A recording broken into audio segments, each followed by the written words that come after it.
to the Bleeding Burgundy podcast, a Washington football podcast by fans for fans. With your hosts, Jesse Martin. You want to play what? Okay.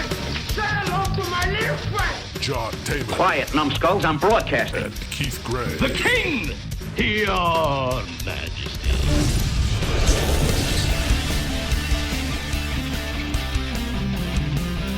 And now here's your host, John Taman. Hey everybody, welcome to the Bleeding Burgundy podcast. It's so goddamn long since we've done one that I have forgotten what number show this is, but I think it's 69, isn't it? Is it 69? I think it's 69. 69. Well, that deserves a celebration for immature minds like us. All right, so anyway, I am John Taman, and I am joined by my friends Jesse Martin and Keith Gray. Gentlemen, how are you guys doing? Oh, lovely. Just Fantastic. lovely. Fantastic. Lovely and fantastic. Yeah. We're off yeah. to a good start. Glad to be back. Glad to be back. It's been a weird couple of weeks for us because at one point or another, all of us have been sick.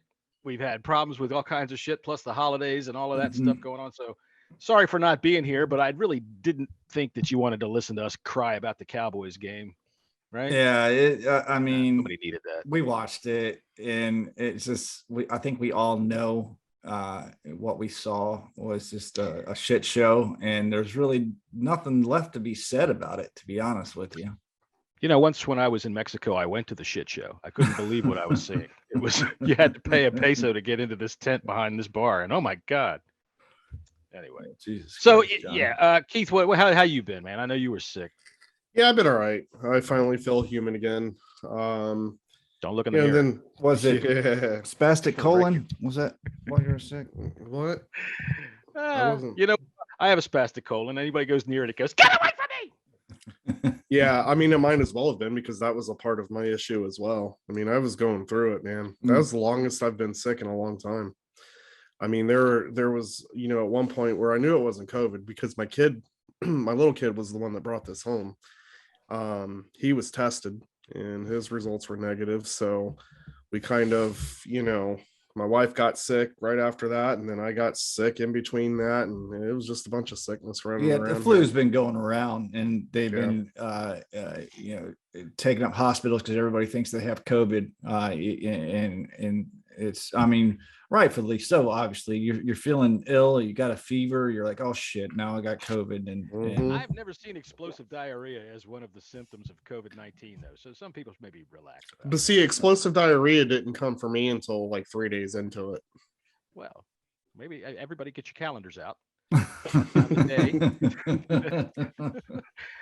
All right, so I guess we do have to look a little bit at the Cowboys game. We haven't talked about anything for about, I guess, 8 days ago, 9 days ago, 10 days ago, Jesse and I got on here and did our best. But I tell you, without Keith, it's not the same. I told him, explosive diarrhea or not, please take your tablet into the bathroom with you. I think that the sounds that may emanate from your sickness really won't make much difference to the opinions you're about to give us. Yeah, but it's always nice to see you. It's true. I call it expert analysis, but right. So, okay, let's start with you. Since you were feeling so bad, and Jesse, just because Jesse's going to have you got a procedure happening today because you got a problem in your jaw. So we're going to do our best today to make you fucking laugh and smack your head. Oh, shit. All right. Yeah, let's let the doctor go. What the fuck did you do to this today? Yeah, no shit. All right, so Keith, what did you think of the Cowboys game? listen, I didn't expect much coming into this game. I just, we're being battered by COVID. They didn't have many days rest from the Eagles game prior. I didn't see a lot out of this game, but what happened totally blew my mind. I didn't think that we were going to get dropped 42 points on us by halftime. By halftime, I know. It's like, what the fuck? Yeah, that was it was extremely, for me, it was embarrassing. I mean, my wife and my oldest was sitting here watching the game with me, and when you hear a comment of him saying, "Glad I chose the Eagles," like that shit doesn't feel good. And it gets to a point where things aren't funny anymore, and I'm sitting there in complete miserable, even though I picked them to lose. I just didn't see it happening that way. And I think that just watching it, it kind of killed me as a fan a little bit. I'll be honest, and not because I cared about playoff chances, because I have my thoughts on that anyways. It was just more of the fact of where's our pride, and we just didn't have it that game. You don't push Jonathan Allen in the forehead with your finger. That was some pride. He's going to come up swinging. But, this weekend, hopefully you will get to turn to your kid and rub that spastic colon all in his face while the Washington football team spoils the Eagles season. Let's hope. All right, Jesse, quickly, your eulogy of that game. Look, I mean, you had a feeling that very first offensive play of how this game was going to go.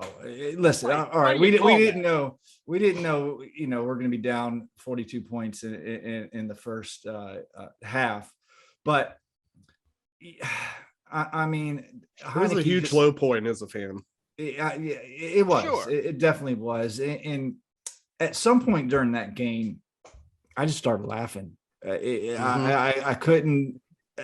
Medication. It made me right. But it was pathetic, for lack of a better term. Keith said it was embarrassing, and it was funny. It was funny how we go from this 4-game win streak. Okay, now there's reasons behind losing these past 2 games. Listen, we've been down. Yeah. We've had multiple players on COVID. We have multiple injuries. But that performance right there, it was just, it was a gut punch. It was just pathetic, man. It was embarrassing. And I could only do nothing else but laugh. Well, I'll tell you what, for me, I don't see it as the apocalypse that everybody else seems to see that it was. No. It was, it was, I shouldn't say you should expect to get beat 56-14, but if they would have scored 40 points on us, if they'd have beat us 40-20, I wouldn't have been surprised. Yeah. It's been a season of injuries and next man up.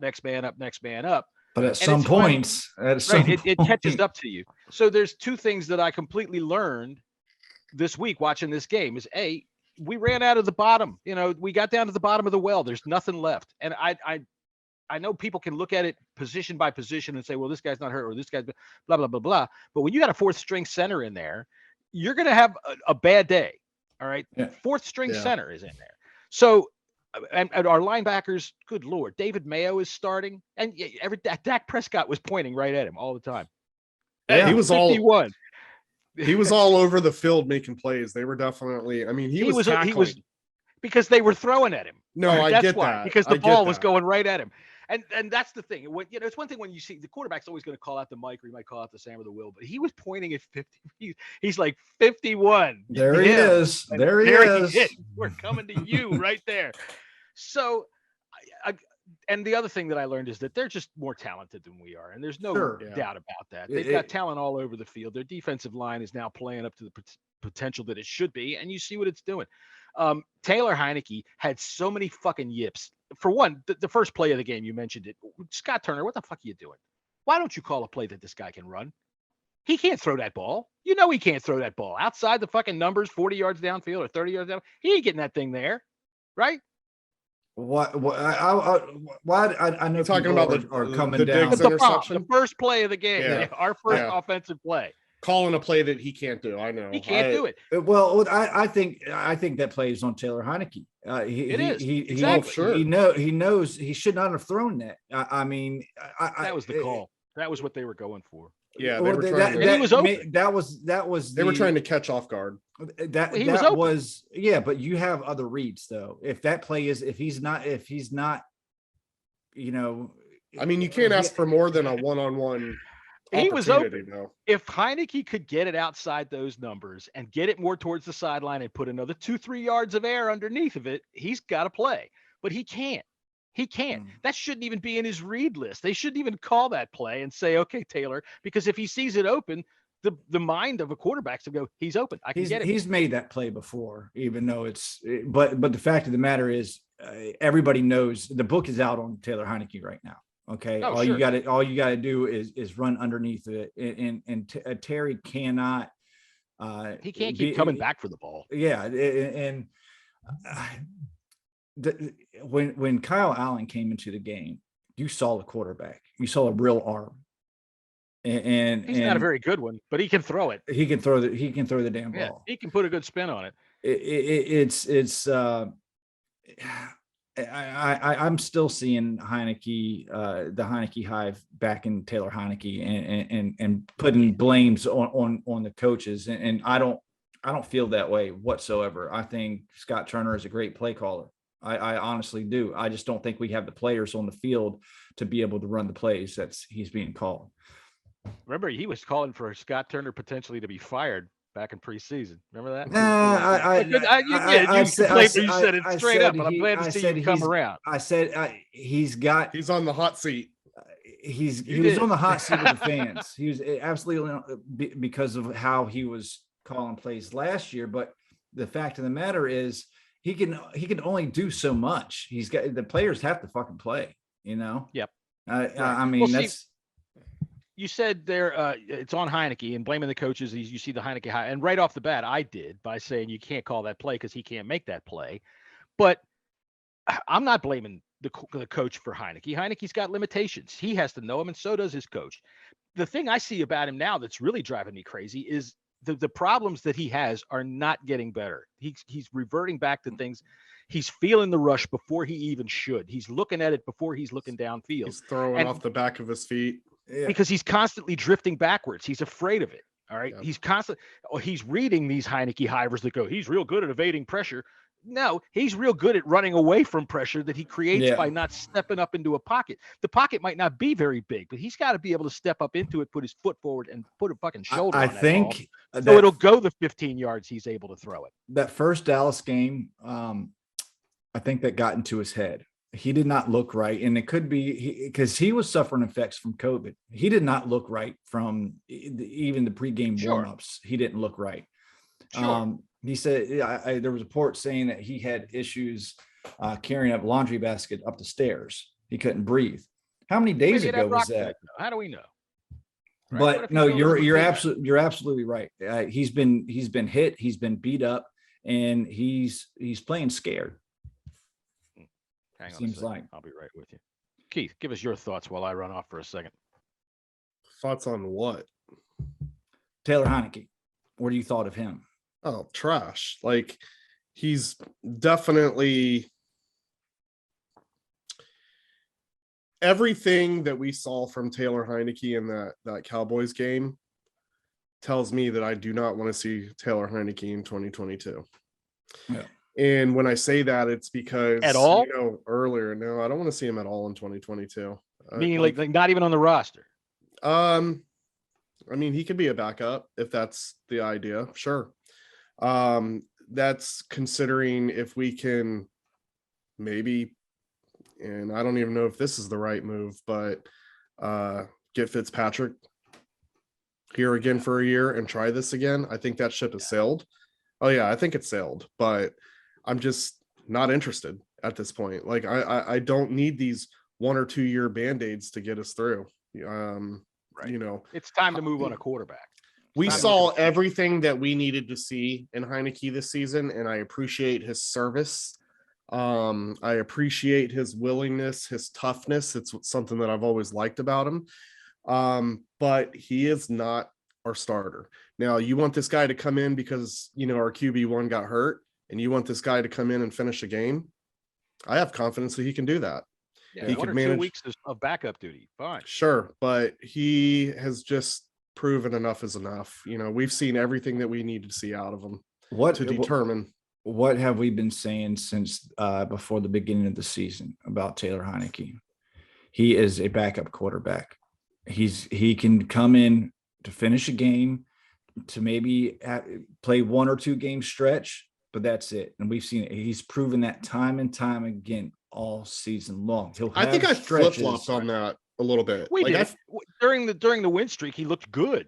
Yeah, he did the right things, but it didn't last. He didn't consistently continue to throw the ball on time, and now he's not throwing the ball on time at all. I think what it was for me was I knew that his play wasn't going to elevate, but what I loved about him was his toughness, his grit, and You said he had a cute ass too. I remember that. I don't think I ever said that, John. But I heard it. We'll have to dig up the audio. I mean, whatever. Yeah. I mean, I guess that's what it boiled down to is his toughness, his grit, the way that he gets excited, the way that he gets pumped up, the way that he gets mad on specific plays, of the game. Like I want a quarterback that can throw some emotion around. Sure. I don't want these robots. I don't want these robots to sit after a game and answer questions and be robots. I want pure emotion. I want toughness, and Heineke does have that.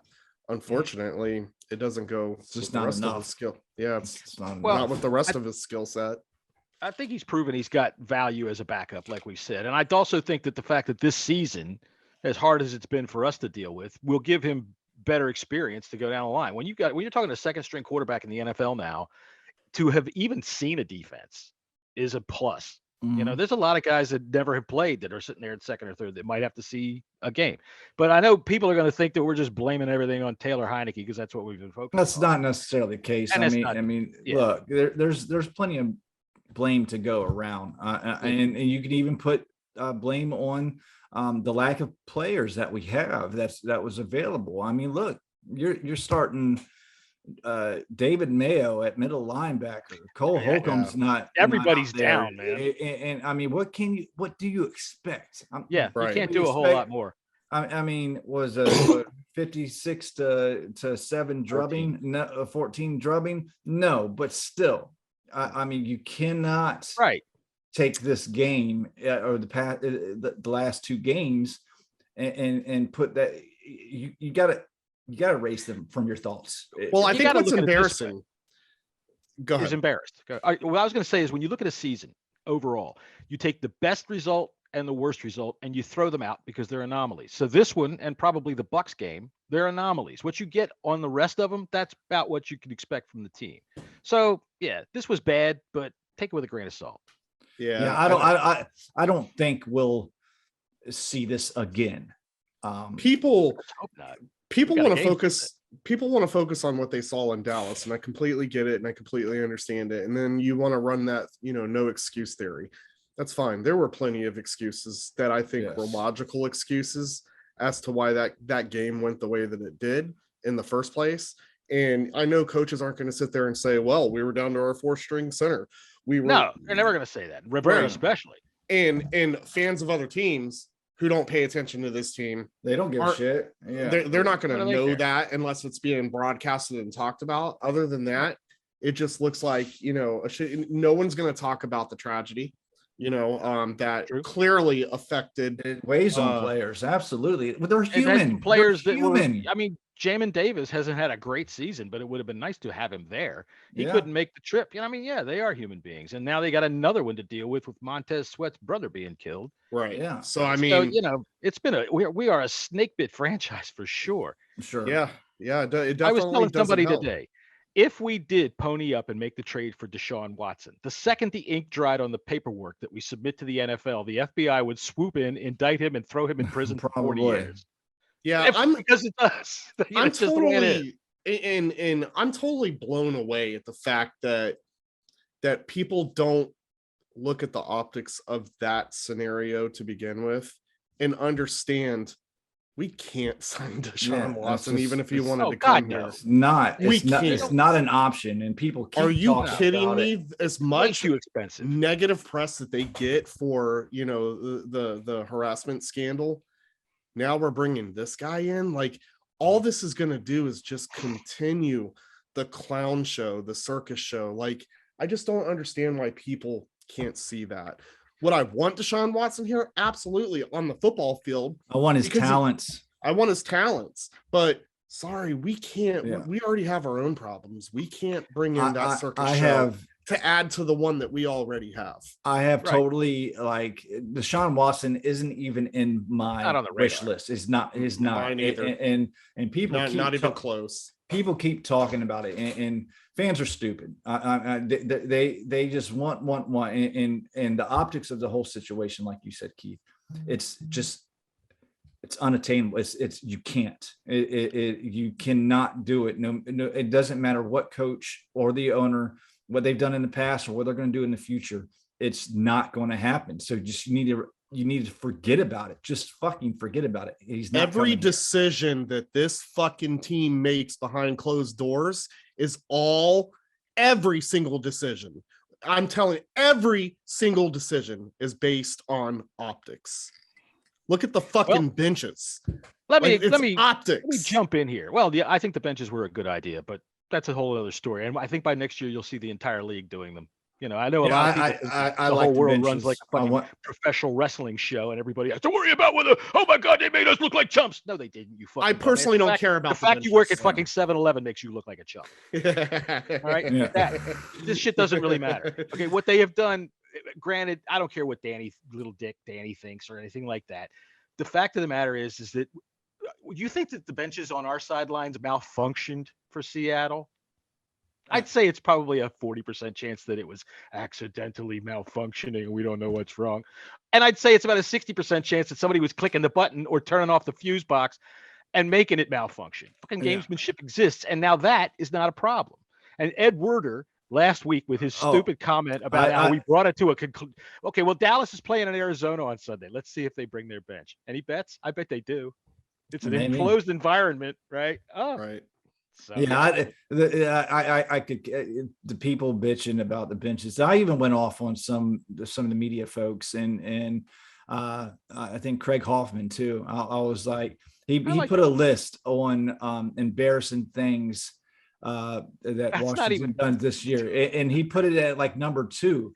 And I said, are you fucking kidding me? Like, really? It's just so stupid. It's a stupid thing to bitch about, and so many fans are doing it. So many reputable. It's embarrassing as a fan for the fans. They act like the world is a professional wrestling show. I'm serious. They brought benches. We're going to bring benches.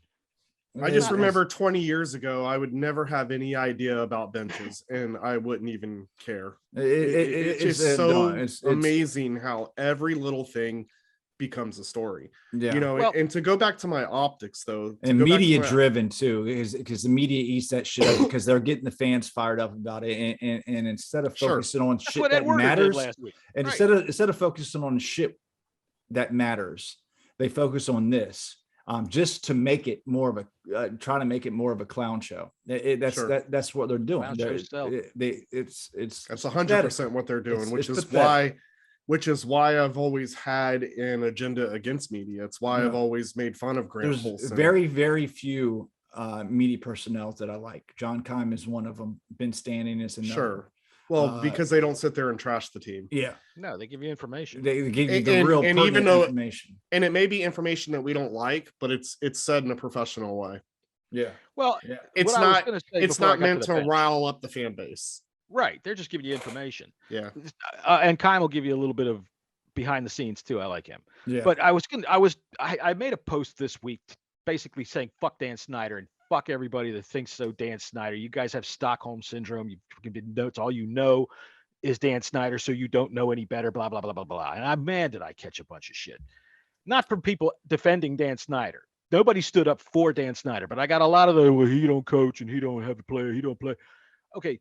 You got to recognize how badly he has fucked this entire franchise up. Sure. Okay. Yeah. And how dominoes fall. Just for one example, people say we don't have the roster. Okay. Well, we have a left tackle that's going to go in the Hall of Fame that left this town because he could not make himself come to fucking grips with Bruce Allen. Right? We'd say that's fair. Sure. For whatever reason. And for that medical staff that was Dan Snyder's friend. Okay. So Dan Snyder might be okay in Trent Williams' book, but everybody else that Dan Snyder put there to deal with Trent Williams, no deal. Okay. Kirk Cousins. Now I know nobody likes Kirk Cousins, but we are looking for a franchise quarterback, and he's a lot closer to one than we've had here in a long time. Can't deny that. I can't disagree with that. Yeah. He absolutely refused to even negotiate. And I have to wonder, Bruce is running this boys club sexual misconduct paradise in that office. Mm-hmm. Kirk Cousins is highly religious. How do we know that Kirk Cousins didn't just look at this and say, I don't want any part of this? Amari Cooper turned down significantly more money to go to Dallas and not come here. Dan Snyder has fucked things up so badly that these dominoes keep falling. Don't look at me and say, okay, well, this year, this is this and this is that. This year, we are still trying to dig our way out of the shit pit that sumbitch has been putting us in. Yeah. You gotta recognize it as a whole and not just this game or that game. And you made a very, very good point about trying. I usually do. Trying to dig away. That's debatable. Fans, they pile on Ron, they pile on Jason Wright when they're doing the digging. They're trying to dig us out of this pit. But fans are still putting all this shit that happens on them when fans are abused spouse syndromes. I mean, they're abused people. They're going to react. They're doing their best to try to get this to build up this franchise. It's not going to happen overnight. Okay. What Dan Snyder has done to this organization in the 20 plus years he's owned it, it's not going to be fixed in 1, 2, 3, or 4 years. It's going to take. It's the worst organization in professional sports. It is. Okay, it really is. So, and I think people need to pump the brakes on blaming Ron and Jason for everything when they're actually they're doing everything they can. Well, they're doing everything that they can. Well, listen, the roles are a lot different too. So like Bruce Allen's role compared to what Jason Wright is doing right now are different. Jason Wright is focused on the metrics. Right? Sure. And I'm putting Jason Wright in there because Bruce Allen had not only Ron's job as far as GM, but also Jason's job as far as the business aspect of it. So, I'm putting those two together as a whole. I know, but you have the fan base today who is putting Jason Wright in the same category as doing the same work as what Bruce Allen was doing, which is not true. I had somebody say to me the other day that he was collecting a free paycheck. I'm like, dude, he is the guy that stands there and takes all of these arrows that keep coming at this team. It is not easy what he's got to do. He's probably not getting paid enough, to be honest with you. No, he's definitely taking arrows, but he also understands that was the part of his, that's what he signed up with the job. That's what he signed up for. That's why he's here. That's why he's here, and he's doing all right as far as I'm concerned. There's bumps in the road, but this is, like I said, this is a bad organization. Oh, okay. And that all reflects down to what happens on the field. On Jason Wright, hold on. Just the tweet that he put out. We haven't had a podcast in a while. When he posted a tweet. Oh, the little pissy of the Christmas ornaments. Yeah, the people that came down on Jason Wright. I want to say this to you. Fuck you, you fucking bitch ass fucking pussies. Okay, shut up. If you're listening to this, fuck yourself, because that was probably the best tweet he's ever put out. You have this is a fucking your arch rival. It was bad timing, but it was a fun tweet. Whatever. It was before the game. It's something I would want to see out of my team president. It was a perfect tweet. You want to be a bitch ass pussy? Fuck you. Go fuck yourself. It was a good-natured tweet. I don't care if it's got a fucking piss party in it or not. The fact of the matter is that people look for any reason to give themselves moral superiority so they can stand up on their little social media soapbox and say, you did something bad and I am better than you. Did you see the reply or when he replied to his own tweet? Yeah. And it was all like team president and professional, but then he added again to it and he said, in other words, chill. Yeah. Right. I just thought it was clever. Like, goddamn, Mr. Fan Ambassador, you asked what you guys could do to help make the fan experience better. Teach them how to be fans, because those people failed miserably. Yeah. Miserably. It's pathetic.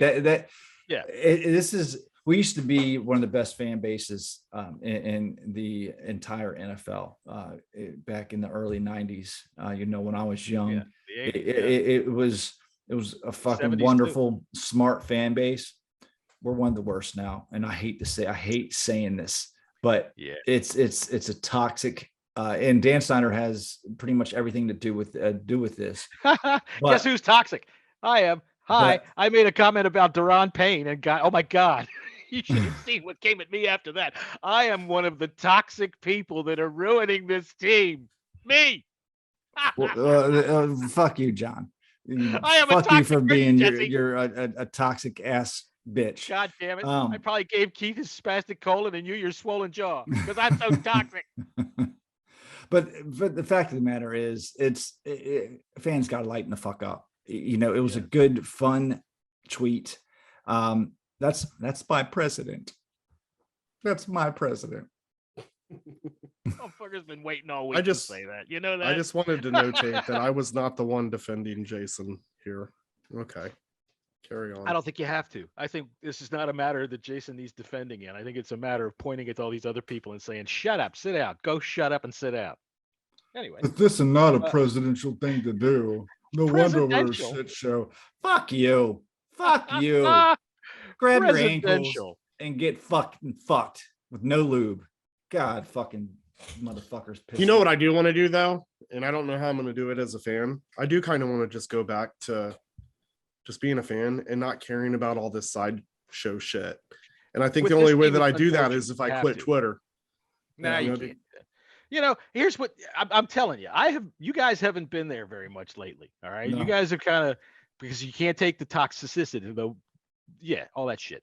Me, I don't fucking care, because I am very liberal with the use of fuck off if I don't like how somebody's coming at me. You want to talk? We'll talk. I'll be fucking glad to talk. Anybody that has engaged me in even any of my tweets that they don't like, they'll find out. I'll defend my position, and I won't call you an asshole or anything like that.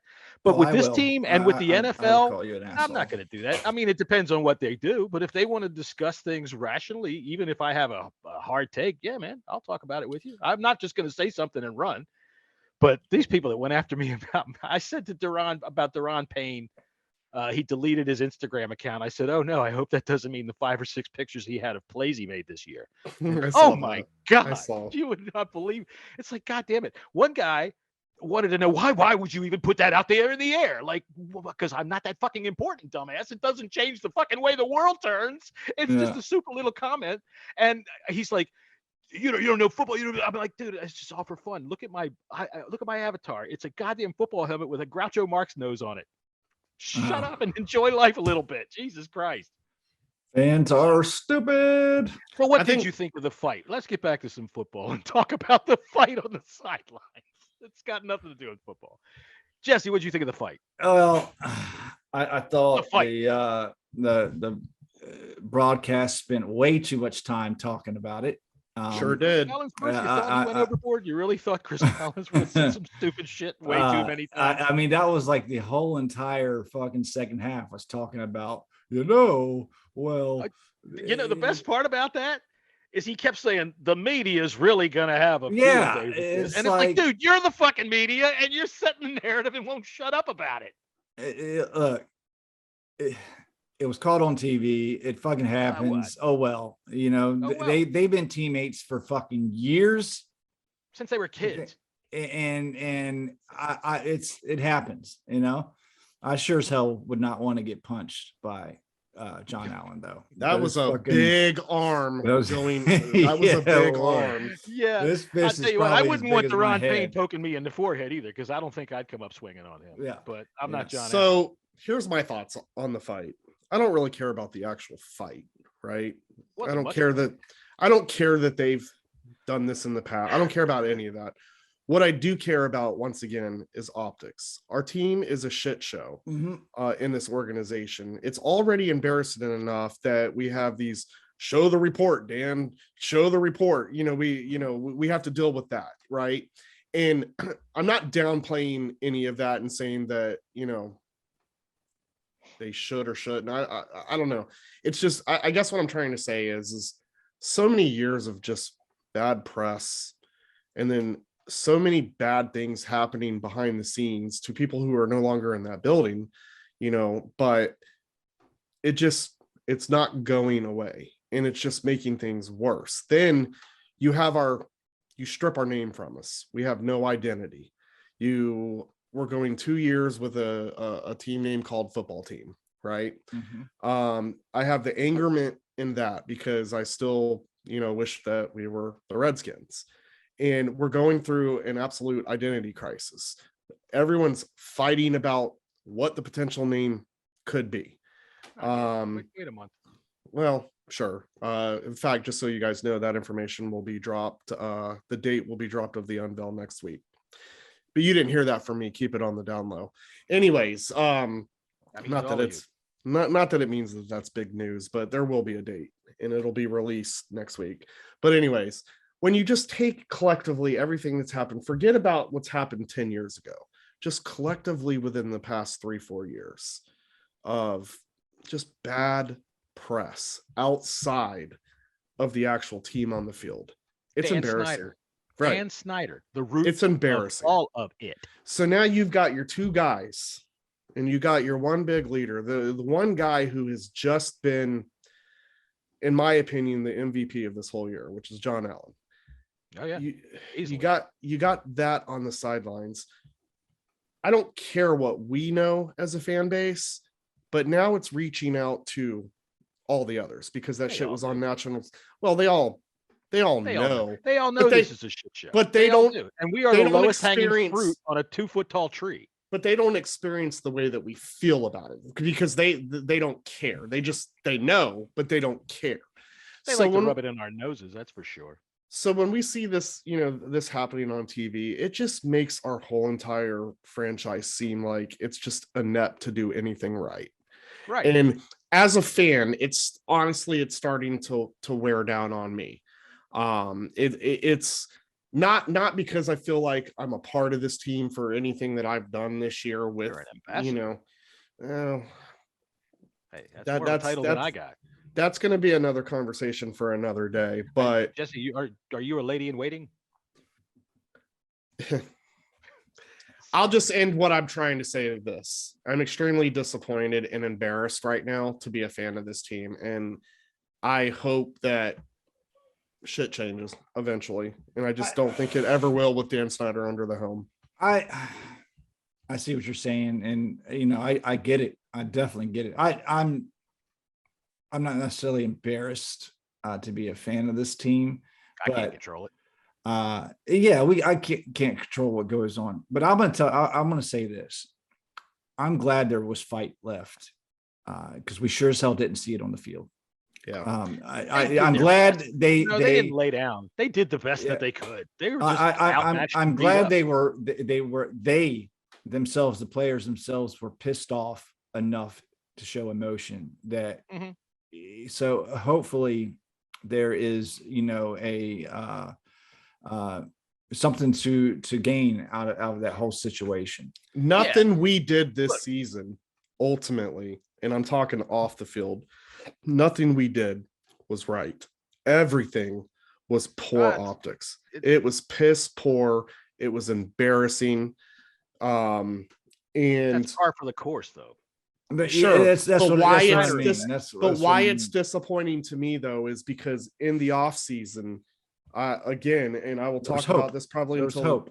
Well, I sat in the man's office and had a 5-minute conversation on, the outlook, and you see that people inside that building want to do well for this organization, and there's something stopping them from doing it. And then it's the continued taking arrows. I know from the conversation that I had with that man in his office, I truly believe, and I'm a good judgment of character, I truly believe that man wants the best for these fans. There's no question about that. And that's why it's disappointing, because nothing they fucking did this year was right.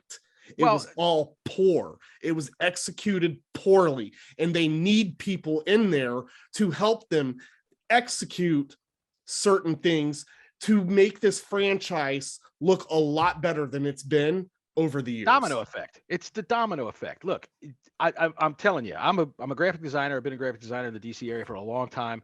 I've worked for sports teams, and I've known people that have worked for the Redskins as designers and people that do things behind the scenes that set up events like this and do that. And they hate it. People don't last there because it's such a bad atmosphere. And whether that's changed this year, that reputation is out there. And when you see things like how badly they botched the Sean Taylor thing, the fact that we have fucking Super Mario Brothers sound effects in the stadium and a song before kickoff that is a ballad, for God's sakes, it's just the dumbest shit, because they can't attract people that actually know what the fuck they're doing. They're trying it with people that really are botching the job. And I doubt that they can get people that are better. because of the domino effect of Snyder.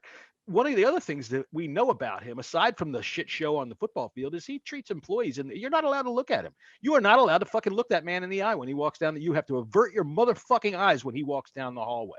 Remember that came out last year. You can't call him Dan. You can't. You have to, Mr. Snyder. You fuck that little runt. So that's one of the dominoes that I continually talk about. But when I think about the fight, because it's my turn about the fight, I couldn't care less about the fight. All right. No.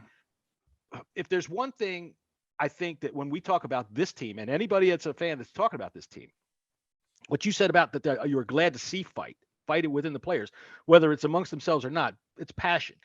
I don't think even in the worst of how bad this season has been, I have never seen players giving up. I've never seen players with hands on their hips like they just couldn't care less anymore. And I've seen that in the past. Coaching staff, absolutely, and that's what I mean. I mean, they weren't giving up. They were beat, but they didn't go down with their tucked tails. All right. And when you're getting dropped 42 points on you in the first half, there's going to be some anger there. Sure. I mean, that's what I'm. That's exactly what I mean. They were still emotional enough to care. Absolutely. Beyond that game too. It's the whole season. Well, the fans gave Ron Rivera a lot of hell for not showing emotion, but as a leader, they see everything in a 2-second clip on television. Sure. Yeah. As a leader in that situation, there isn't a whole lot you can do but stand on that sideline and look like a ghost. And he's a delegator for the most part. He delegates, and that brings me to my next point. Behind closed doors, I guarantee it's a different story. Sure. Oh, sure. But what I was saying is you don't see players like I've seen in the past that have just given up. Fuck this team. I'm out of here as soon as I can get out of here. You don't see that. You don't see guys that are just standing there with their hands on their hips, barely trying. They're still cohesive. Yeah. Right. And we've got decent motivators here. We've got decent coaches here to be able to get that out of these players.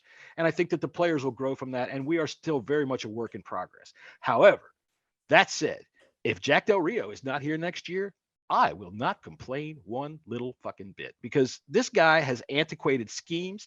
He doesn't disguise jack shit. Nothing. As soon as the offense breaks the huddle, they take a look and we give them exactly what they see. And that offensive coordinator is in his head for 10 seconds going, oh, all right, well, here, call this. And they call it, and it's the perfect play. His system doesn't work. He takes way too long to change obvious problems. So the one guy that I want to see get the sword across the neck is Jack Del Rio. Go find what the gas prices are from some other team's podcast, buddy. I'm not opposed to that, because if you are coming into, year 2 where you're supposed to have a top 5 defense, and this is the way that our defense looks back when Chase... Putrid, I believe you said. Putrid. Like there's just no excuse for that. I understand that you've got new players on the field and you've got to tailor to their skill sets, but that was the problem. He wasn't tailoring. Right. He wasn't tailoring to the skill sets. And we were over here holding Landon Collins' hand. Oh, you don't want to be you want to be this, and you don't want to be a linebacker. Okay, we'll try. Like, no. Like, again, there just needs to be people there that tell it like it is and move forward. None of this back and forth bullshit. Be the fucking boss. You are going to play linebacker. We think you do it better. Get up there and do it. Don't let the players dictate what they're doing. That's the coach's job. Right. I don't care if he makes more money than you, for God's sakes. Everybody and their grandmother, including Jack Del Rio, knew that he was better at that position, and he let that shit fester for 7 weeks. Meanwhile, they have the same old communication problems in the secondary. They're not meshing very well back there, but as soon as they made that change, boy, things changed real quick. That defense got a lot better.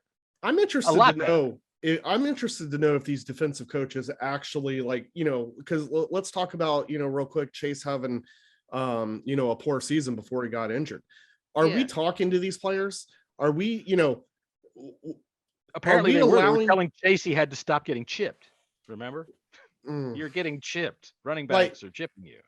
Like, no one wants to have a piss poor season. Are we talking to Chase? Are we saying, hey, Chase, look, obviously these past 3-4 games, it ain't working. You have any suggestions? Or is it just a dictatorship where these coaches come in, they put these players where they think is best, and that's it? No, they don't. And see, that was one of the things that was surprising as hell to me. If you remember, I kept going on in the middle of the season about how Chase Young keeps playing on the right side and how You did. they flip-flopped. And then I got Nick Ackridge to get me some numbers from Pro Football Focus. And I was right. It's like 86% he's been playing on the opposite side of where he was last year when he was so effective. And Right. Sweat too. And then I asked John Keim about it, and he said to me that they have autonomy to choose which side they get on play by play. So again, I look at you, Jack Del Rio, and I say, why don't you go to these guys and say, what you're choosing isn't working. This is what you have to do. And do it, God damn it. But he doesn't. He lets that. I don't know. For the life of me, I can't see a logical reason for why he let these things continue to happen when somebody like me, a graphic designer, watching from his couch going, God dang, it sure seems like they're playing on the opposite side a hell of a lot more this year. Wonder what's up with that. How did I see this and he can't go into there and say, look, why don't you line up on the other side and you line up on the other side and let's stick with that. Yep. I don't want to see him here anymore. I think that too, we got to do a better job at not promoting these guys to be superheroes either, because the minute they have a disappointing, situation, cut them, get rid of them. Right. Get rid of them, trade them, type of deal. Like, the game is mental too. It's a psychological game. Or a lot of these fans. I've seen fans say, "Oh, Deron Payton sucks. We need to trade him. No, he does. Be part of the trade package for Deshaun Watson." Well, if he sucks, then why is another team going to want to put him in the package for Deshaun Watson? Right. I saw people with these tweets, and I'm like, for one, if you're the Texans and you have asked for 3 firsts, multiple seconds, and a couple of thirds, and we want to sweeten the pot with a defensive tackle. Why don't you throw Troy Apke in there? Make it real nice. Defensive tackle is not that highly prized. It's just not. You got to be a generational guy like J.J. Watt, or you got to be a guy like fucking Aaron Donald. Those guys could sweeten the pot. Jonathan Allen would sweeten the pot. Deron Payne, he's not sweetening any pots. Not for that kind of shit. Right. So people have unreasonable expectations. I don't know. This offseason is going to be wild, but honestly, every offseason is wild when you're a team that is, trying to fill holes. I think continually flailing around like you were drunk and on you're epileptic drunk. It's all about the quarterback this offseason. It's all about what we're going to do with quarterback. I'm all about going in on the draft. I was thinking earlier in the year that a reclamation project might not be a bad idea. And we're probably going to be in a position to be able to have our pick at which quarterback that we want. We're probably going to be drafting low enough to if we need to move up a few spots to get the guy that we want, it's not going to fucking kill us. Wait, you mean don't tank these last 2 games, Jesse? You mean do things the right way, like play to win the game no matter what the situation is. There are 2 reasons. You always play to win the game. But I don't know if we're going to. That's interesting because there's stupid ass fans out there that think just lose. Just lose. Well, they always do. Right? That's what they think it's Madden. Move up to get the guy. No. That's not the way that this works. And this explains to me how shit society is right now, right? Yeah. To think that is the right way. You're doing what as a leader? You're teaching your players, hey, go out and half-ass play. We're going for draft position, baby. That's not the way that this works. Look that's what happened to leadership. You're already in an organization with a losing fucking culture, and now you're going to have your coaching staff say, take it easy out on the field today. No, that's not the way that you want to make works. sure that no free agents will ever come play with you. That's how you do it. Exactly. You want to make sure that everybody that's up for a contract leaves your team. That's how you do it. You tell people them are that desperate. Right. And they don't think about that in the long term. For one, coaches are not going to tell. It's such a small fraternity. People take this mentality into their own jobs too. Well, people are ridiculous, but I'm not even going to get into that. We do have a game this weekend, and that is one of the reasons why you play to win, because you can spoil it for the fucking Philadelphia Eagles. That's Send those true, motherfuckers home crying. And play to win too, because there's still a it's right. 7% chance that we can make the playoffs. A 7%. We got it. There's a slim chance. Yeah, there's a slim chance, but at the end of the day, you play to win the game. Yeah. You're asking these That's why guys you're to out there. condition their fucking body and It's not take gonna these happen. brutal beatings every game to just go in there and lose. You recently, that's not you the way just that had, this works. You just saw a recent Super Bowl winning coach get fired for tanking. Right. And no matter where he coaches next, he's not going to have the respect of his players. Exactly. This is all about respect. Right. On average, an NFL player's career is about 4 years. And you're going to tell every player in the NFL that you are going to be willing to waste one of those years to get a player that may help while they're gone. After they're gone. Yeah, the comments after never that play game. for you. Look, they gave us the game. They gave us the right to go to the playoffs last year. Okay. Right.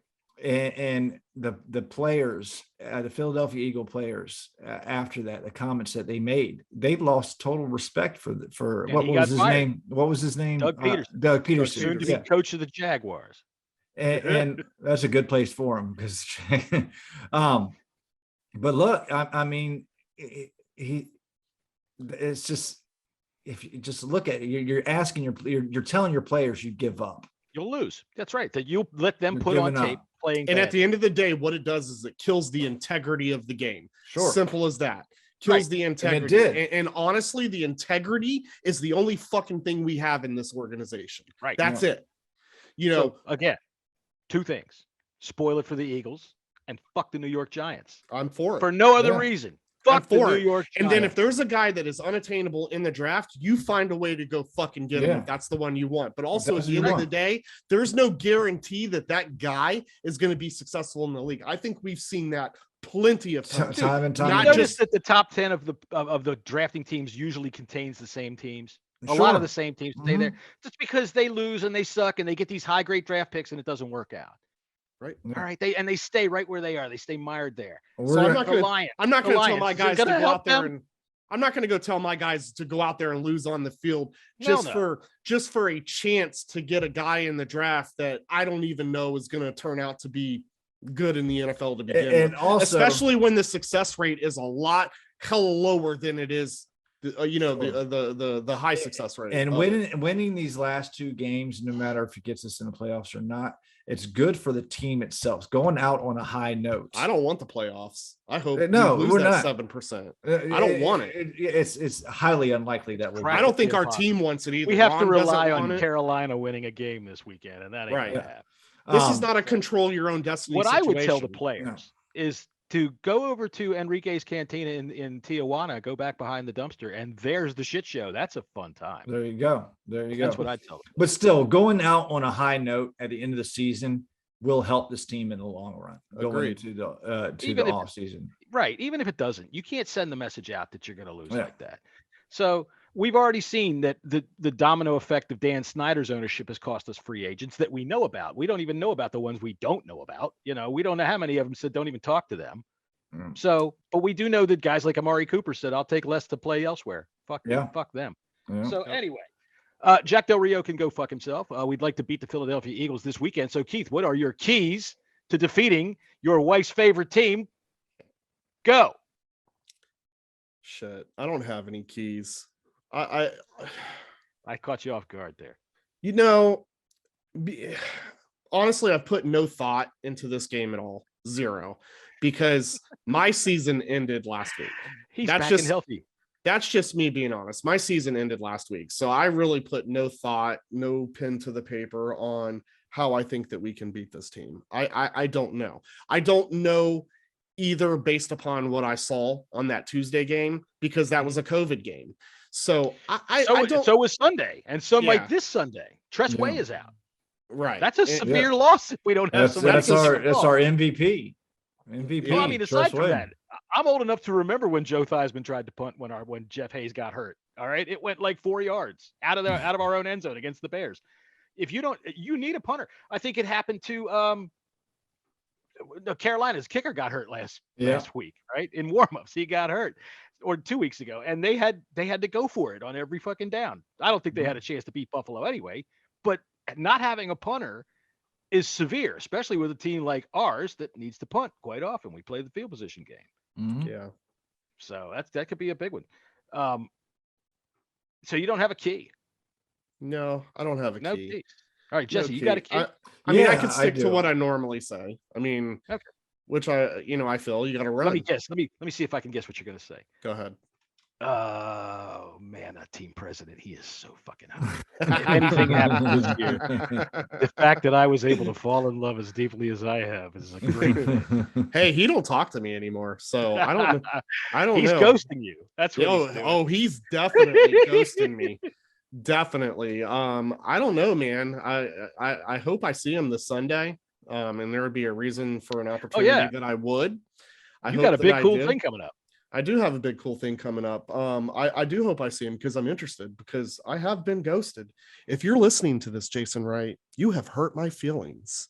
I'm just telling you. Trouble in paradise. There's no interaction between us anymore. It hurts. Make him cry. All right, my key to the game is Jason Wright. You're mean. Kyle Allen.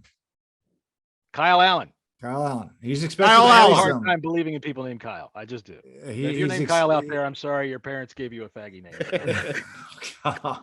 Oh, you're about to get a tweet, sir. I know. You are. Ty, You're I'm about- sorry. Ty is gonna Ty's get coming at after your me. ass. Oh man. Hey, look, you know what? South Park did that episode where they managed to change the meaning of that word to loud, obnoxious assholes on Harley motorcycles. So I'm going to stick with that. Oh Lord. Carry on, Jesse. Carry on. Reel this back in, Yeah, Jesse. let me reel this back in real quick. Kyle Allen, from the little bit I've been on Twitter, I heard Ron say that he expects both Taylor Heineke and Kyle Allen to play some. So that's my key to the game. Wishy-washy. That's my key. Yeah, to the which game. one's going to be in the game? So. If Kyle Allen plays, we win. If he doesn't, we're going to lose. My keys have got to be on defense because Miles Sanders is out. Yeah, I saw That's a that today significant too. loss. Justin Howard, I'm not sure how healthy he is. Jordan Howard, excuse me, Jordan Howard. I'm not sure how healthy he is. He's a high quality fucking running back. That motherfucker used to be a starter. He was real good in really Chicago. Yeah. Right. Yep. And Yeah. Boston Scott is no slouch. So, and again, Jalen Hurts, we saw him that Tuesday night a couple of weeks ago. That dude does some ball fakes that are mind-boggling. He completely, where's the ball? Where the hell's the ball? He did. And Anybody with the name Fool me. Boston is you got to be a buy or something. It's more than a feeling. That's a good song, actually. It was all right. Do you know why Boston won't get back together? Well, the singer killed himself, but they wouldn't get back together. They did one of those tours a couple of years ago where they had like the bass player and a bunch of freaking studio musicians ran around calling themselves Boston. But the two primary guys in the band, one of them was a right winger, one of them was a left winger, and they had a big fight and they wouldn't get back together. So Lord. that was the end of Boston. But yeah, so it's on defense. You got to, whichever running back they put out there, you've got to key down and you've got to be able to stop that run. And anybody that plays the Eagles knows that you got to do that, but it's easier said than done. But we're going to need a big game out of our linebackers. And one of the things that's hard for me in the last 3 weeks to be even put a finger on some of these things is I don't know who's playing and who's not. What's up with Landon Collins? What's going on with him? Collins, well, he's on IR, isn't he? Did they? Okay, yeah. Landon Collins on IR. So David Mayo, look, buddy, 51. They're coming at you. Yeah, it's going to be rough. Is Holcomb back? I'm not sure from COVID. I would assume he's back from COVID. It doesn't. This is the worst podcast for information. Yeah, really it's that's why if you're here for information and news, you really made a mistake. Yeah, you better go to Twitter for that shit. You're not getting it here. Right, not at all. You're going to get emotion, and you're going to get an adorable story of a man and a team president who's ghosted me. He's ghosted him. Jason. Where are you? Probably going to lose. Are we going to go to game picks? Let me suggest real quick, though. Get some strawberry scented paper, write him a note, and slide it under his door. So I was going to get a card. I was going to get a card for Joey and for Jason, because I'm assuming this will be the last time I'm ambassadoring. I was going to tell him thank you, but I was going to hug Jason and cry. I'm telling him, like, They're gonna strip you of your So, sash. Antonio Gibson and Eric Flowers are on the COVID list. Sorry, Jason, Captain. call me. Jesse's like, what the? God damn it! I'm trying to do a podcast here. Jason, did y'all just hear DM me? me? Slide in my DMs. I heard you. Antonio Gibson, I'm interested in because I somehow managed to escape with a win last week in a playoff game. I hate to say this, but the Cowboys defense has been my MVP this year in terms of my fucking fantasy team. So, but I've got Gibson, and I don't know what's going on with his toe. I'm kind of leery about it. Well, it I'm doesn't thinking about matter. maybe It starting doesn't Boston Scott. matter because he's not playing, and neither is he's Eric out? Flowers. Yeah. Oh shit! They're on the This is not COVID going to list. be a fun game, gentlemen. Yeah, it's L. But I'm going to go make my change right now on my fantasy team here. All right, so Jeff Wilson with the San Francisco, he's going to see Eli. What's his name? Eli Mitchell's coming back, so he might not get as many touches. Or should I go with Jordan Howard of the Eagles? I'd go What would you Jordan think? Howard. He's got a neck injury though; he might lose time. So Philly will clinch a playoff spot with a win, a Vikings loss to Green Bay, and a 49ers win over the Texans. Looks like Philly's going to the playoffs tomorrow or Sunday. We're gonna spoil. Yeah, don't count the Texans out because they Yeah, what the sure as hell knocked me out of my my money league. The Chargers. What the fuck? They woke up and decided, you know what? There's just not enough shit in this bed. Yo, I was actually really mad about that game. I bet. Well, listen, I know we're coming to a close of the pod, but where do we stand on our picks? Do we know? Or Yeah, we need to Yes, make I our do. picks. We need to make our picks. let's quickly make we- our picks and in this bad boy. All right. Well, we are currently standing at Keith with 132 victories. John with 122. Jesse on again picking the fucking Lions. Last week is bringing up the rear with 120. Now, remember, for anybody who's keeping track at home, we did not start this until week 3, which explains the low totals. And if that's a problem for you, well, you know, I don't know what to tell you. All right. Go So fuck we're going to start yourself. off with the Giants and the Bears. The Giants, who is the only difference between them and us is that they are not as badly publicized as we are, but they are a That's shitty true. football team. The And it's Bears fun are going to watching. win. The Bears are a 6-point favorite. They're going to win. The Bears. The Bears are going to win. I'm taking that one too all day. All right. For some reason, the Jacksonville Jaguars have to play the Patriots.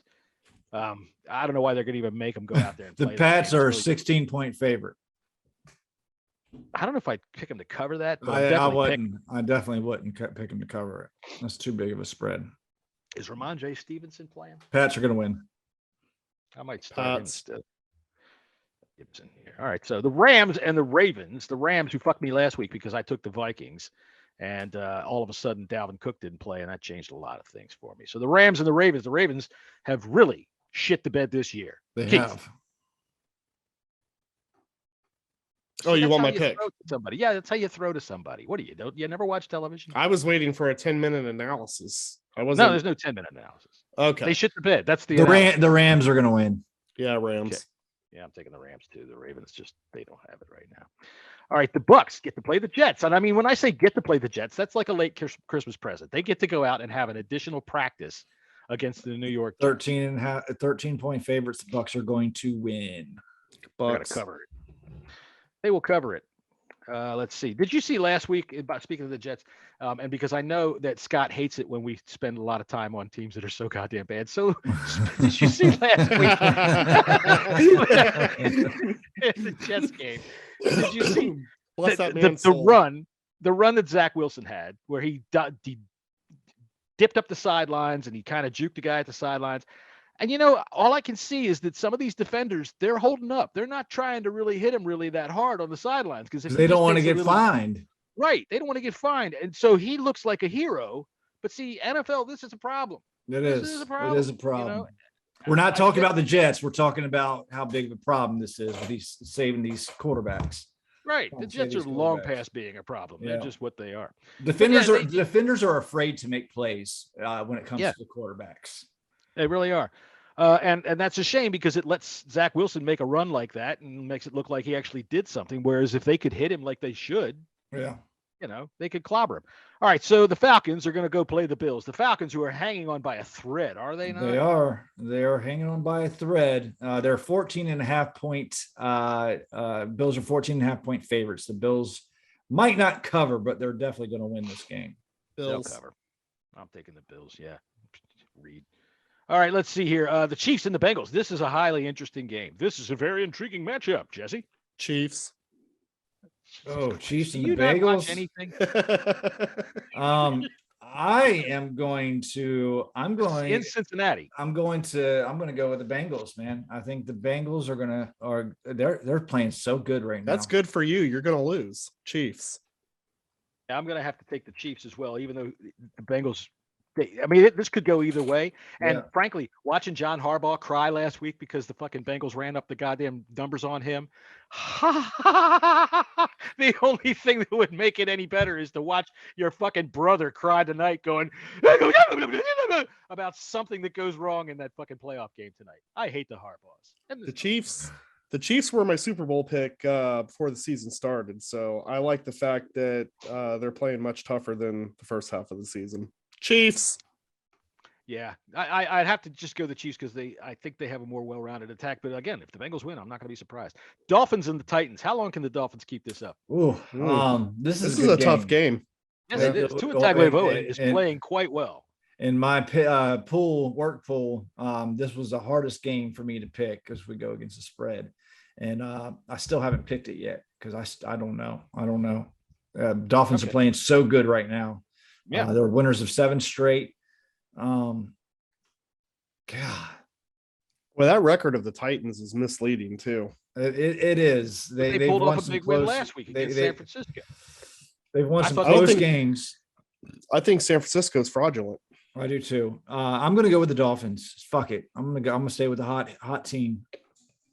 I'm also going to go with the Dolphins because by the time they finish this winning streak, I will have learned how to say Tagovailoa, which I fuck up. I say it a different way. Practically. Tagovailoa. Tag of a C? Tag. I don't know how to say it. I just call him Tua Tag. Tua. I'm going to call him double T's. We'll just call him titties. How about that? All right. So I'm going to take the Dolphins as well. Keith, who are you taking? Yeah, I'm going to go ahead and go with the Titans. Just to be a contrarian. Look at you. All right. The Raiders and the Colts. The Raiders, I can't figure out because they should be dead and buried by now, but they're just not. They keep kicking. They keep kicking along. They're 8-7 now. But the Colts are playing fucking awesome. I'm gonna go with the Colts. Yeah, you can't stop their running attack. Jonathan Taylor is amazing. Amazing. Yep. Darius Leonard. Yeah. I'd take the Colts all day on that game. All right, the Broncos and the Chargers. Again, this is a who can figure it. Who the fuck, which team shows up? Because the Chargers showed last week that they definitely can hit the snooze alarm too many times and come way too late to the party.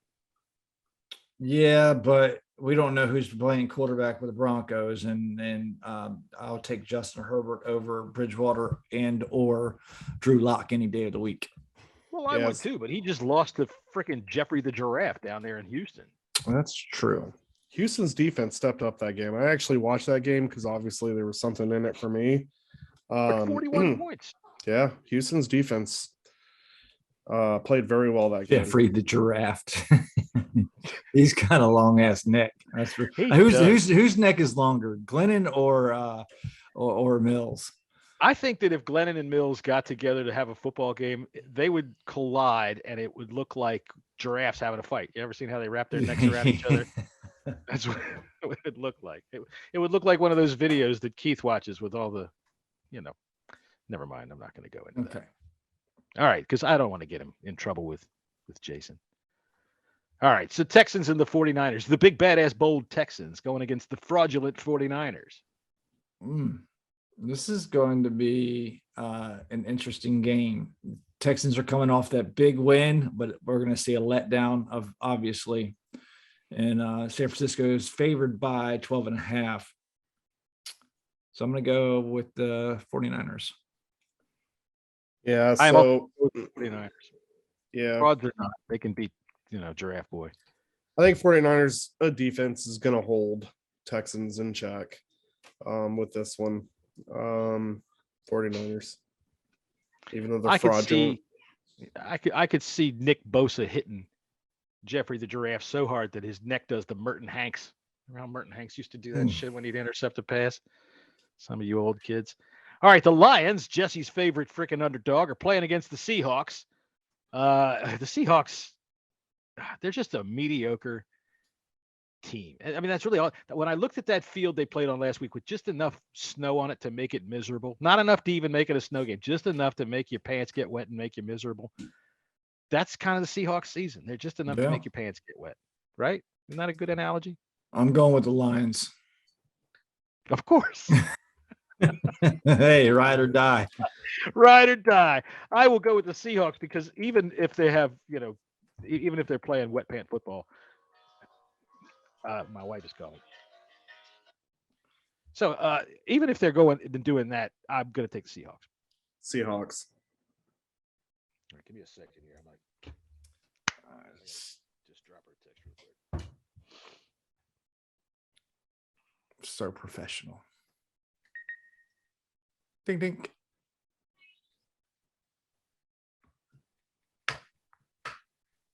I tried to learn how to play that Charlie Brown theme on piano once. Didn't work out too good though. That is a fantastic album. It's just a great album. All right, so Keith, okay, wait. All right, so I'm taking the Seahawks. Jesse's taking the Lions. Keith, who are you taking? Seahawks. You're taking the Seahawks. Jesse has no faith in you. All right, the Cardinals playing on the road against the Cowboys. Oh, wait, that's right. They're playing in Dallas, so Dallas will have their benches. I wonder if Arizona will bring benches.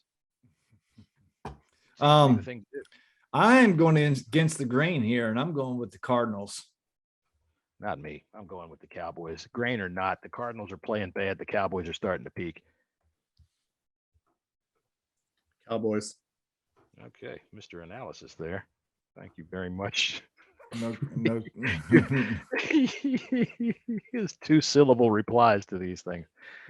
All right, I guarantee you that this time he's going to give us 1 syllable. All right, the Panthers are playing against the Saints. The Panthers. No insight on Kyler Murray. Kyler Murray? Yeah. Kyler Murray is going down to Dallas, okay, which means that if he's not careful, he'll slip into the Rio Grande, and he'll probably fall into a storm grate and then get swept into the Rio Grande and find himself in Mexico. So he better be careful. That's a bad joke because Dallas isn't anywhere close to Mexico. It doesn't goddamn well matter, though. If you sneak across the border, that means 10% off for your first Dallas Cowboys purchase. Going to the playoffs, baby. Oh, boy. All right. Winners of the NFC East. Let's see. We were going to have him stop by the show, but I guess we forgot. Let's see. Okay, it's the Panthers and the Saints. Did the Panthers have a chance in this game? Yeah, they do. Because, I mean, look, the Saints, they have a defense. They're nothing special, but Panthers are still going to lose. They have a chance, though. Well, I'm just going to say for the record, you're wrong. They don't have a chance because even though the Saints have no quarterback, the Panthers. Oh, they don't have. That's right. They don't have a quarterback either. They don't have a quarterback. So, I mean, I do like this guy, Chuba Hubbard, but I'm going to take the Saints. The Saints have a lot more on the line. They got a potential playoff berth on the line, although I don't know if I'm Saints why you would take it. You're just going to go get your fucking nose creamed. But I'll take the Saints in this game easily. Go ahead. 1 syllable. Saints. Ah, damn, there you go. Straight from the monosyllabic mouth of Keith. All right. The Vikings and the Packers. Kirk Cousins stepping up, trying to save the season for the Vikings. Will he lay an egg or will he shit the bed? He will shit the bed. Packers. He won't shit the bed because Kirk Cousins has now tested positive for COVID. So, their backup was positive last week, but they have such a big meeting room that he's like 20 feet apart. They're all wide apart from everybody. I heard Kirk Cousins has his own little plexiglass bubble that he sits in. He's got like one of those 1950s sci-fi movies, fucking space helmets and shit. This guy is such a goof, man. Such a goof. God. The extra large goldfish bowl, please. So the biggest game of his career, he's not going to show up like always. Well, he's going to write it. He's going to write a tell-all. I have no idea. Let's see. Let me click on the article real quick. Either way, Yeah. Packers are winning, fellas. Yeah. Let's not even overanalyze That's this. true. We're pissing Scott off right now. Sean Mannon is also Sean Mannion. yeah. So it's Kellen Was it Mond. Kellen Mond? Kellen Well, that'll be at Mond. least interesting. Oh, That'll be that's at your least- guy, I- Jesse. Yeah, I like Kellen Mond. So So I think the Vikings will lose this game, even with Kellen. I have an excerpt here from Kirk's tell-all book Okay. coming out probably in 3 years or so. I think it all changed for me when I decided to stop cutting the crusts off of my white bread mayonnaise sandwiches. After I began living dangerously, I felt I could take on the world. I got Bookstores soon. gotta get that. Gotta Kirk pre-order that one. Gotta pre-order that one. A football life on NFL Network. They're trying, and Kirk Cousins once again stepped up in a night game when everything was on the line and failed miserably. So I'm taking the Packers. Aaron Rodgers looks like the MVP. Yeah, things aren't looking good for our playoff chances. All right, Keith. Vikings or Packers? I already told you 3 times. I didn't Packers. hear you. I'm sorry. I wasn't listening, apparently. Packers. Sorry, I got to set my dial here because I had you tuned to 1 syllable. You went and said 2, and it shut off automatically. There you go. All right, so now I'm really going to be confused because it's the Browns, 1 syllable, against the Steelers, 2. Browns. On the road, Ben Roethlisberger's last game. Steelers suck. Yeah, I'm going with the Steelers. I am definitely going with the Steelers. This is Ben Roethlisberger's last game, and if there's one thing that Ben Roethlisberger has been able to do other than try to coax fucking college girls into bathroom sex, it's beat up on the Browns. Motherfucker's made a career out of doing it, and he's going to do it one more time. All right, which brings us to the big game that nobody wants to watch, the Eagles and the Washington football team. Jesse, who are you picking? Oh, the Eagles are going to Congratulations. win. That is every single game this year. That's a pretty good way to go. No, I think you picked the win once. I picked the Cowboys to win against the Cowboys last week. I think. No, that You was picked a them joke. last week. Yeah. That's what I thought. Jesus Christ, I would have remembered something as earth-shattering as that. I'm going to pick the Eagles too. I can't help it. I always pick the football team, but I'm picking the Eagles. You know Fuck what? that. I'm picking the goddamn football team. Fuck the fucking Philadelphia Eagles. And I was just getting ready to bring up the energy. That's right. I'm bringing my wife and kid, and nothing I want to enjoy more than to see the disappointing fucking looking on their faces when their team gets destroyed by the football team. Fuck the Eagles. That's right.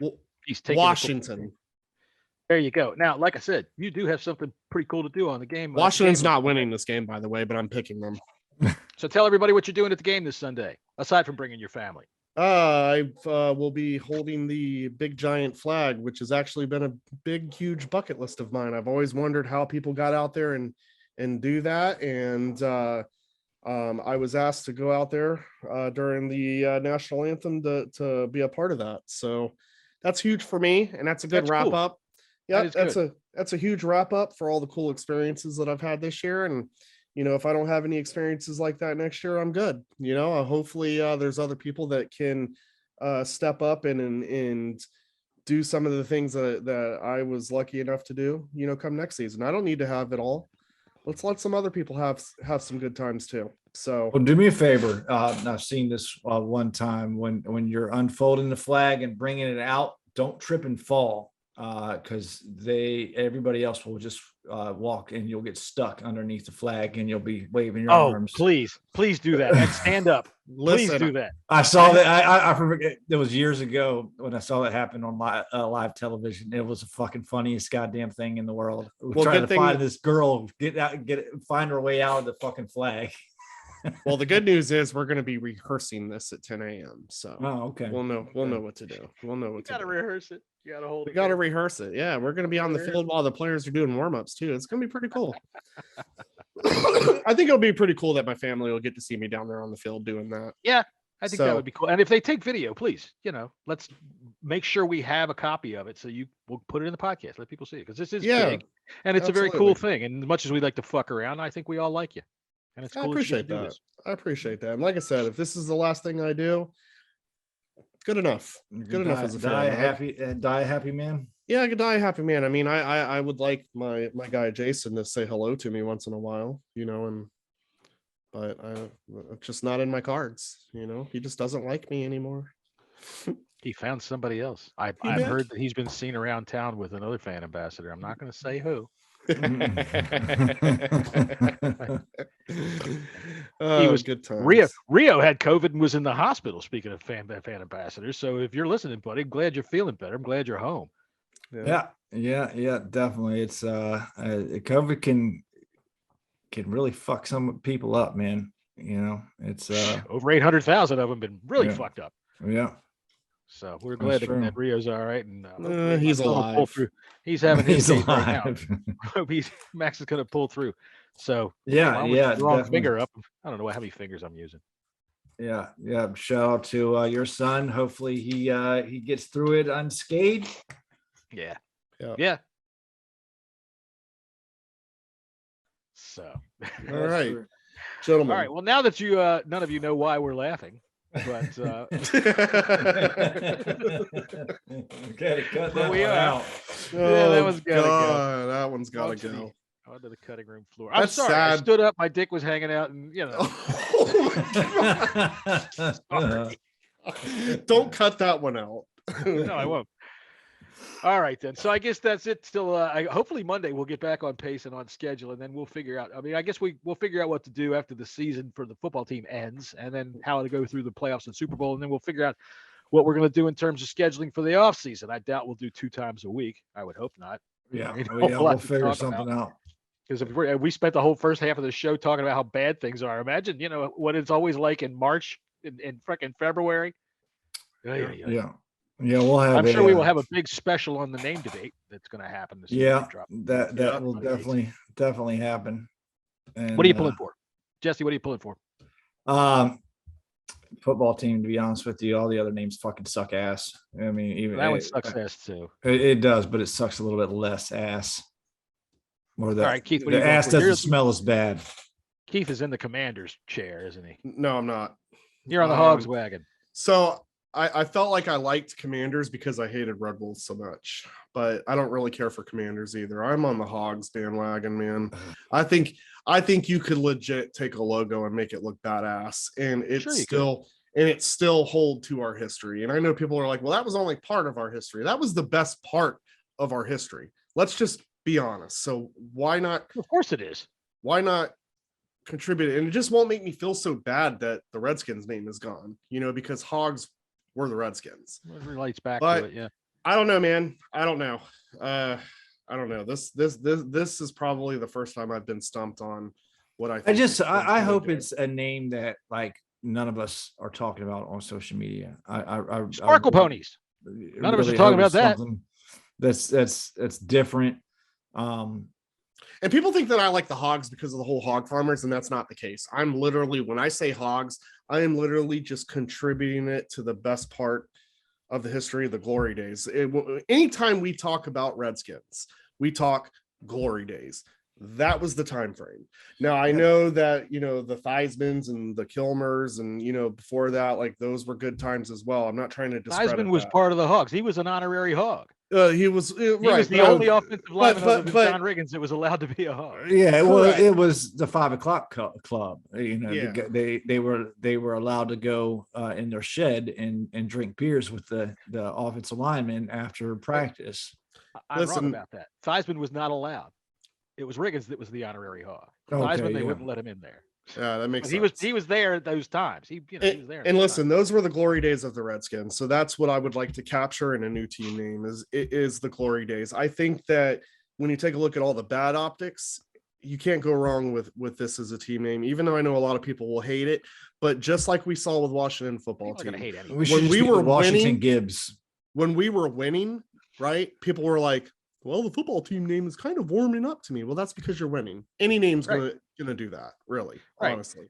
We're overthinking this way too much. Lions, Cardinals. Keep naming dumbass like Cardinals. Ooh, real fierce Cardinal. Like we're thinking too deep into this. Just a mighty tweet. At the end of the day, like just let's be done. Make the announcement. Let's do this. Let's get it over with, and let's get our identity. At this point, we'll whatever it is. If we don't like it, we'll learn to like it, and if we do like it, great. Move along with your day.